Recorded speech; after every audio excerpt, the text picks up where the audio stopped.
গতকাল হুমায়ুন কবির নিজের দলের নাম ঘোষণা করেন এবং তার সঙ্গে বেশ কয়েকজন প্রার্থীর নামও ঘোষণা করেন এবং বালিগঞ্জের প্রার্থী করা হয় নিশা চট্টোপাধ্যায়। কিন্তু কয়েক ঘন্টার মধ্যেই প্রার্থী বাতিল হুমায়ুনের। নিশা চট্টোপাধ্যায়ের নাম বাদ হুমায়ুনের। রাত পোহাতেই প্রার্থী বাতিল হুমায়ুন কবিরের। নিশাকে প্রার্থী করা হচ্ছে না জানালেন হুমায়ুন কবির। নিশার রিলস বানানো নিয়ে প্রশ্ন হুমায়ুনের। নিশার কালচার নিয়ে প্রশ্ন তুললেন হুমায়ুন কবির। দলের আদর্শের সঙ্গে খাপ খাচ্ছে না দাবি হুমায়ুনের।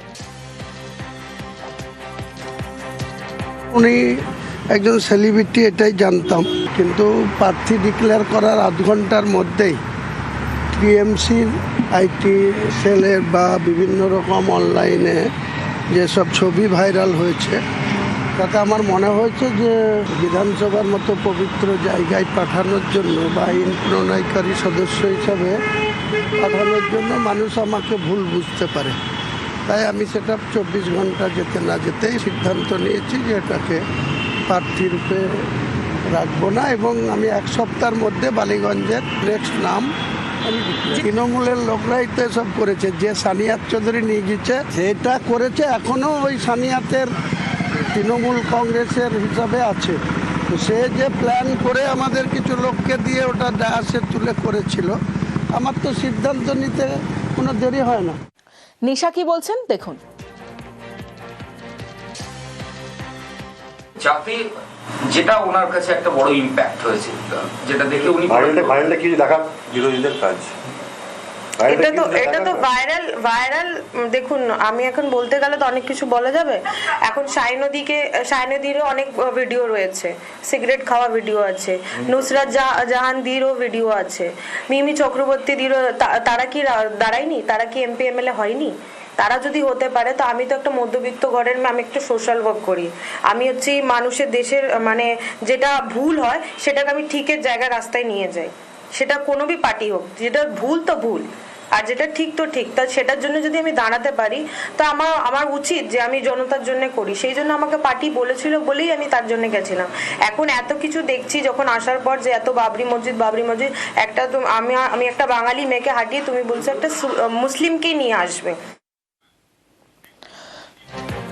গতকালই নতুন দল ঘোষণা করেন হুমায়ুন কবির, নাম জনতা উন্নয়ন পার্টি।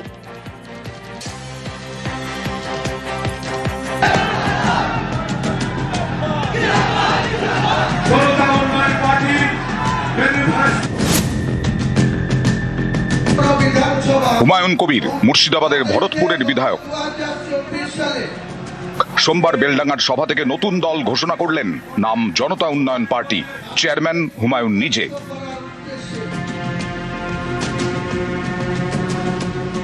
সামনের বছর পশ্চিমবঙ্গে বিধানসভা ভোট, তার আগে নতুন দল ঘোষণার পাশাপাশি ভোটের ইশতেহারও প্রকাশ করে দিলেন হুমায়ুন কবির। দল ঘোষণা, ইশতেহার প্রকাশ, 9 আসনে প্রার্থী ঘোষণা, কিছুই বাদ গেল না। হুমায়ুনের দলের প্রার্থী তালিকায় একাধিক হুমায়ুন। রেজিনগর এবং বেলডাঙ্গা এই দুটি আসনে জনতা উন্নয়ন পার্টির প্রার্থী হুমায়ুন কবির নিজে। ভগবানগোলা থেকে প্রার্থী আরেক হুমায়ুন কবির, যিনি ব্যবসায়ী। রানীনগর আসনে প্রার্থী এক চিকিৎসক, তাঁর নামও হুমায়ুন কবির।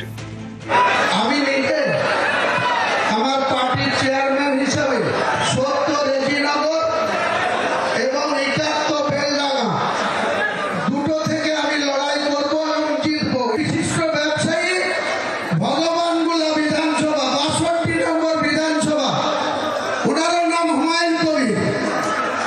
উনি কন্টেস্ট করবে ভগবানগোলা বিধানসভা থেকে। আরেকজন ডাক্তার হুমায়ুন কবির, সেই ডাক্তার হুমায়ুন কবিরও রানীনগর বিধানসভা থেকে কন্টেস্ট করবে আগামী নির্বাচন। গ্রামীণ খড়গপুরের প্রার্থী, আমাদের পশ্চিম মেদিনীপুরের আমাদের পার্টির জেলা সভাপতি, উনি কন্টেস্ট করবেন, ইব্রাহিম হাজি।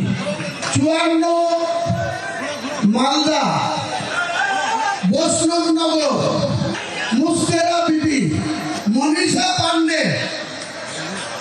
64 মুর্শিদাবাদ থেকে কন্টেস্ট করবে। মুর্শিদাবাদের ভরতপুরের বিধায়ক হুমায়ুন কবির এ মাসের শুরুতেই তাকে দল থেকে সাসপেন্ড করে তৃণমূল। সেই হুমায়ুনের এবার নতুন দল ঘোষণা। 2021 থেকে রাজ্যের শাসক দল উন্নয়ন নামক শব্দের প্রতি জোর দিয়ে যে কোনো নির্বাচনে লড়াই করতে চায়। হুমায়ুন কবিরের দল তার নিজের নামের ক্ষেত্রে উন্নয়ন শব্দকে জুড়ে দিয়ে কার্যত রাজ্যের শাসক দলকেই 2026 বিধানসভা নির্বাচনের আগে চ্যালেঞ্জ ছুড়ে দিল। অন্যদিকে রাজনৈতিক মহলের মতে তিনি যে প্রার্থী তালিকা ঘোষণা করেছেন বা দলের যে কমিটি ঘোষণা করলেন, সেখানেও সংখ্যালঘু মুখের বাইরে দাঁড়িয়ে যেভাবে হিন্দু মুখেদেরকে নিয়ে আসা হয়েছে, তাতে ধর্মনিরপেক্ষভাবে কিভাবে এই দল কাজ করবে সেই বার্তাও পরিষ্কার করে দেওয়া হয়েছে।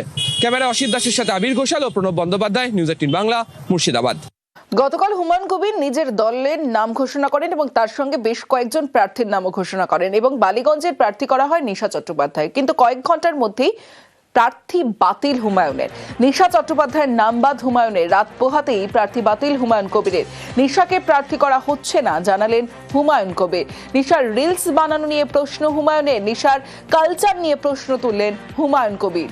দলের আদর্শের সঙ্গে খাপ খাচ্ছে না দাবি হুমায়ুনের। উনি একজন সেলিব্রিটি এটাই জানতাম, কিন্তু প্রার্থী ডিক্লেয়ার করার আধ ঘন্টার মধ্যেই টিএমসির আইটি সেলের বা বিভিন্ন রকম অনলাইনে যেসব ছবি ভাইরাল হয়েছে, তাতে আমার মনে হয়েছে যে বিধানসভার মতো পবিত্র জায়গায় পাঠানোর জন্য বা আইন প্রণয়নকারী সদস্য হিসাবে পাঠানোর জন্য মানুষ আমাকে ভুল বুঝতে পারে। তাই আমি সেটা 24 ঘন্টা যেতে না যেতেই সিদ্ধান্ত নিয়েছি যে এটাকে প্রার্থী রূপে রাখবো না, এবং আমি এক সপ্তাহের মধ্যে বালিগঞ্জের নেক্সট নাম আমি তৃণমূলের লোকরাই তো সব করেছে। যে সানিয়াত চৌধুরী নিয়ে গেছে সেটা করেছে, এখনও ওই সানিয়াতের তৃণমূল কংগ্রেসের হিসাবে আছে। তো সে যে প্ল্যান করে আমাদের কিছু লোককে দিয়ে ওটা ডায়াসে তুলে করেছিল, আমার তো সিদ্ধান্ত নিতে কোনো দেরি হয় না। নিশা কি বলছেন দেখুন। যাতে যেটা ওনার কাছে একটা বড় ইম্প্যাক্ট হয়েছে, যেটা দেখে উনি ভাইরালটা কি দেখা বিরোধীদের কাজ। এটা তো ভাইরাল দেখুন, আমি এখন বলতে গেলে তো অনেক কিছু বলা যাবে। এখন সাইনদীরও অনেক ভিডিও রয়েছে, সিগারেট খাওয়া ভিডিও আছে, নুসরাত জাহানদিরও ভিডিও আছে, মিমি চক্রবর্তীদিরও। তারা কি দাঁড়ায়নি? তারা কি এমপি এমএলএ হয়নি? তারা যদি হতে পারে, তো আমি তো একটা মধ্যবিত্ত ঘরের মেয়ে, আমি একটা সোশ্যাল ওয়ার্ক করি। আমি হচ্ছে মানুষের দেশের মানে যেটা ভুল হয় সেটাকে আমি ঠিকের জায়গায় রাস্তায় নিয়ে যাই, সেটা কোনো বি পার্টি হোক। যেটা ভুল তো ভুল, আর যেটা ঠিক তো ঠিক। তা সেটার জন্য যদি আমি দাঁড়াতে পারি, তা আমার উচিত যে আমি জনতার জন্য করি। সেই জন্য আমাকে পার্টি বলেছিল বলেই আমি তার জন্য গেছিলাম। এখন এত কিছু দেখছি যখন আসার পর, যে এত বাবরি মসজিদ একটা, তো আমি একটা বাঙালি মেয়েকে হাঁটিয়ে তুমি বলছো একটা মুসলিমকেই নিয়ে আসবে। গতকালই নতুন দল ঘোষণা করেন হুমায়ুন কবির, নাম জনতা উন্নয়ন পার্টি।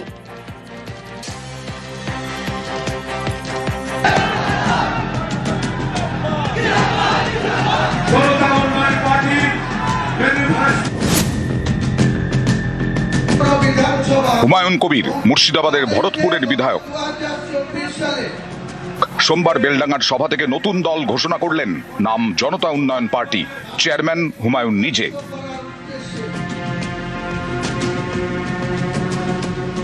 সামনের বছর পশ্চিমবঙ্গে বিধানসভা ভোট, তার আগে নতুন দল ঘোষণার পাশাপাশি ভোটের ইশতেহারও প্রকাশ করে দিলেন হুমায়ুন কবির। দল ঘোষণা, ইশতেহার প্রকাশ, 9 আসনে প্রার্থী ঘোষণা, কিছুই বাদ গেল না। হুমায়ুনের দলের প্রার্থী তালিকায় একাধিক হুমায়ুন। রেজিনগর এবং বেলডাঙ্গা এই দুটি আসনে জনতা উন্নয়ন পার্টির প্রার্থী হুমায়ুন কবির নিজে। ভগবানগোলা থেকে প্রার্থী আরেক হুমায়ুন কবির, যিনি ব্যবসায়ী। রানীনগর আসনে প্রার্থী এক চিকিৎসক, তাঁর নামও হুমায়ুন কবির। আমি নিজে আমার পার্টির চেয়ারম্যান হিসেবে 70 রেজিনগর এবং 71 বেলডাঙ্গা দুটো থেকে আমি লড়াই করব এবং জিতব। বিশিষ্ট ব্যবসায়ী, ভগবানগোলা বিধানসভা 62 নম্বর বিধানসভা, ওনার নাম হুমায়ুন কবির। উনি কন্টেস্ট করবে ভগবানগোলা বিধানসভা থেকে। আরেকজন ডাক্তার হুমায়ুন কবির, সেই ডাক্তার হুমায়ুন কবিরও রানীনগর বিধানসভা থেকে কন্টেস্ট করবে আগামী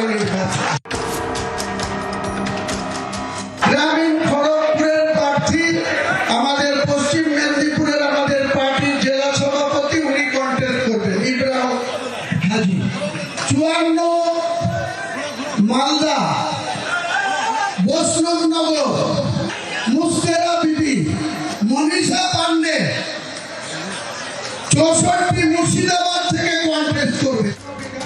মুর্শিদাবাদের ভরতপুরের বিধায়ক হুমায়ুন কবির এ মাসের শুরুতেই তাকে দল থেকে সাসপেন্ড করে তৃণমূল। সেই হুমায়ুনের এবার নতুন দল ঘোষণা। 2021 থেকে রাজ্যের শাসক দল উন্নয়ন নামক শব্দের প্রতি জোর দিয়ে যে কোনো নির্বাচনে লড়াই করতে চায়। হুমায়ুন কবিরের দল তার নিজের নামের ক্ষেত্রে উন্নয়ন শব্দকে জুড়ে দিয়ে কার্যত রাজ্যের শাসক দলকেই 2026 বিধানসভা নির্বাচনের আগে চ্যালেঞ্জ ছুড়ে দিল। অন্যদিকে রাজনৈতিক মহলের মতে তিনি যে প্রার্থী তালিকা ঘোষণা করেছেন বা দলের যে কমিটি ঘোষণা করলেন, সেখানেও সংখ্যালঘু মুখের বাইরে দাঁড়িয়ে যেভাবে হিন্দু মুখেদেরকে নিয়ে আসা হয়েছে, তাতে ধর্মনিরপেক্ষভাবে কিভাবে এই দল কাজ করবে সেই বার্তাও পরিষ্কার করে দেওয়া হয়েছে। ক্যামেরা অসিত দাসের সাথে আবির ঘোষাল ও প্রণব বন্দ্যোপাধ্যায়, নিউজ 18 বাংলা, মুর্শিদাবাদ।